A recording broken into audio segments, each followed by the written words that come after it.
28 साल की उम्र में अपने सपनों को साकार करने के कगार पर थे, लेकिन किस्मत को शायद और ही मंजूर था।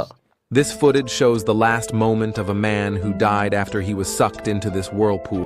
सबसे पहले ये स्टोरी शुरू से शुरू करते हैं। 2 मार्च 1985 को वो दिन था जब जैकब कंकाल का जन्म इंग्लैंड के एक छोटे से शहर यानी कि पेसेंट कॉर्नवाल में होता है। वैसे तो 4 भाई बहनों में से वो सबसे छोटे थे, जिनका नाम था ग्रीस, लोरा और जो। लास्ट में आता है जैकब कंकाल। सबसे छोटे होने के कारण उन्हें काफी दुलार प्यार से रखा जाता था, लेकिन एक ही इंसान से अटैच था, वो थी उनकी बड़ी बहन यानी ग्रीस के साथ। जब वे 10 साल के थे तब उन्हें डिसलेक्सिया रोग का पता चला, इसलिए स्कूल जाना उनके लिए ना के बराबर था। कभी कभी स्कूल जाते तो थे, बट वो क्लास छोड़कर अपने दोस्तों के साथ समुद्र तट पर सर्फ बोट लेकर जाते और उनका अधिकतम अपना बचपना पास के सफेद रेत वाले समुद्र तट पर बीतता।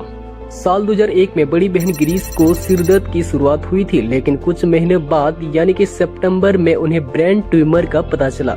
ग्रीस ने प्लायमाउथ के डेरिफोर्ड अस्पताल में रेडियोथेरेपी करवाने के बाद कुछ टाइम तक तो ठीक ही रही, लेकिन 6 महीने बाद ग्रीस का कैंसर फिर से लौट आया। लेकिन इस बार उसकी बचने का एकमात्र उम्मीद था ऑपरेशन। ग्रीस बेल्जियम गई और उनका ऑपरेशन सफल रहा और कैंसर से राहत तो मिला, लेकिन ब्रेन ट्यूमर फिर से उभर आया।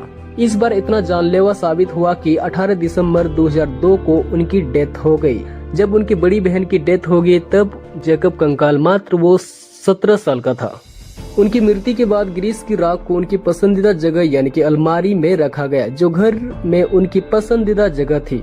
उन्होंने कहा था, जब तक परिवार का कोई अन्य सदस्य मर न जाए तब तक उन्हें सुरक्षित रखा जाए।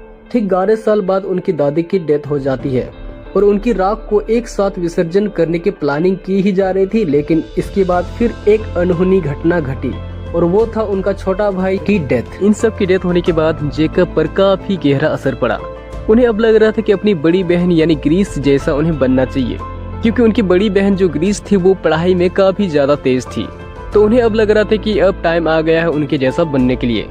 और 25 मई 2011 का वो दिन था जब उन्होंने एक चैनल खोला था, जिसका नाम उन्होंने रखा था व्हर्लपूल हिटमैन। इस चैनल में कई ऐसे वीडियोस अपलोड कर रखे थे। इसके बाद से लोगों ने उन्हें काफी पहचानने लगे और जैकब कंकाल से व्हर्लपूल हिटमैन के नाम से जानने लगे।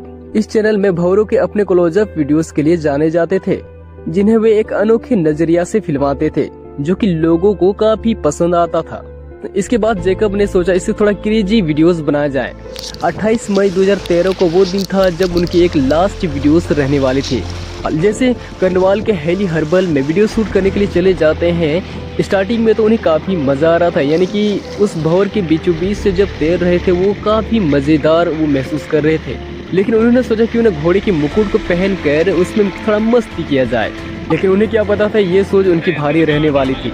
जैसे घोड़े के मुकुट को पहनकर उस धारा में छलांग लगाया तो स्टार्टिंग में तो काफी उन्हें मजा आ रहा था और ठीक ठाक ही उनकी लाइफ चल रही थी, यानी कि ठीक ठाक उन्हें वो मस्ती कर रहा था। जैसे जैसे उस धारा के करीब जा रहा था उनकी दम घुट रहा था। उन्होंने सोचा इस धारा के बीचों बीच से दूसरा साइड यानी कि दूसरा पट्टी हम निकल जाएंगे, पुल से दूसरा साइड यानी कि निकल जाएंगे। लेकिन ये सोच उनकी भारी रहने वाली थी। लेकिन ऐसा करने के बाद उनकी लास्ट में डेथ हो जाती है और यूट्यूब की सबसे लास्ट वीडियोस बन चुकी थी।